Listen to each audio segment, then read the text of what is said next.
যিহেতু গণেশ চতুৰ্থী সময়ত আমাৰ ইয়াৰ কলনীৰ ভিতৰতে আয়োজন কৰা হৈছে গণেশ পূজা আৰু এতিয়া মই তালৈ ওলাইছোঁ আৰু আপোনালোকে চাই যাব ভিডিঅ'টো আজি ক'ত গণেশ পূজা আয়োজন কৰা হৈছে আপোনালোকক মই দেখাবলৈ চেষ্টা কৰিম আপোনালোকে ভিডিঅ'টো আজি একেলগে চাই থাকিব। আজি মই আৰু এটা কথাত বহুত বেছি হেপী কাৰণ আজি মোৰ 1000 ছাবস্ক্ৰাইবাৰ কমপ্লিট হৈছে। আনৰ বাবে কমো হ'ব পাৰে আৰু যিসকলে ইউটিউব চেনেল কৰি আছে সেইসকলে আচলতে বুজি পাব আৰু 1K পৰা 100K লৈ যিমানখিনি কষ্ট হয় সিমানখিনিয়ে 1ৰ পৰা 1K লৈ সমানেই কষ্ট হয়। চ' আপোনালোক সকলোকে ধন্যবাদ জনাইছোঁ যিসকলে মোক ছাবস্ক্ৰাইব কৰিছে। এতিয়া আমি অলপ ওলাই আহিছোঁ গণেশ পূজা ক'ত ক'ত আয়োজন কৰা হৈছে তাকে চাবলৈ আহিছোঁ আৰু প্ৰথমে আমি ইয়াতে সেৱা জনাওঁ বুলি ভাবিলোঁ।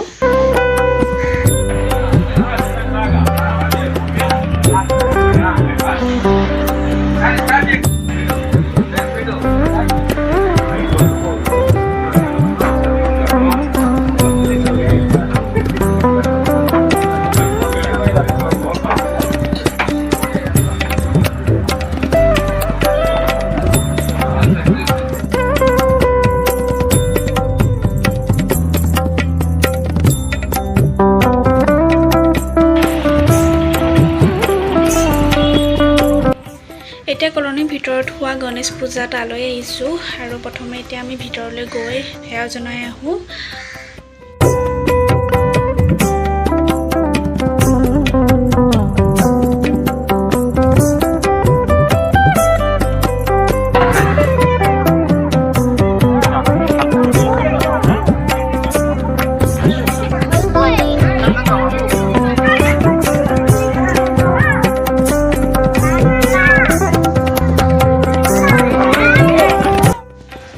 আজি ইয়াত গণেশ চতুৰ্থী কালচাৰেল প্ৰগ্ৰেম হ'ব অলপ সময়ৰ পাছতে আমি এতিয়া তালৈ যাম আৰু এতিয়া প্ৰথমে মই পূজাৰ প্ৰসাদ লৈ লওঁ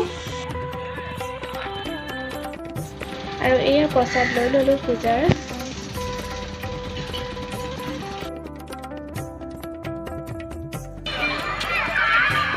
তালৈ যোৱা নেকি? তালৈ যোৱা? অঁ এতিয়া আমি দুইজনীয়ে আহি প্ৰগ্ৰেমত বহি আছোঁ আৰু প্ৰগ্ৰেম ষ্টাৰ্ট হোৱাই নাই এতিয়ালৈকে।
এতিয়া মই ৰুমলৈ আহি আছোঁ আৰু আজি ভিডিঅ'টো ইমানেই আছিলে।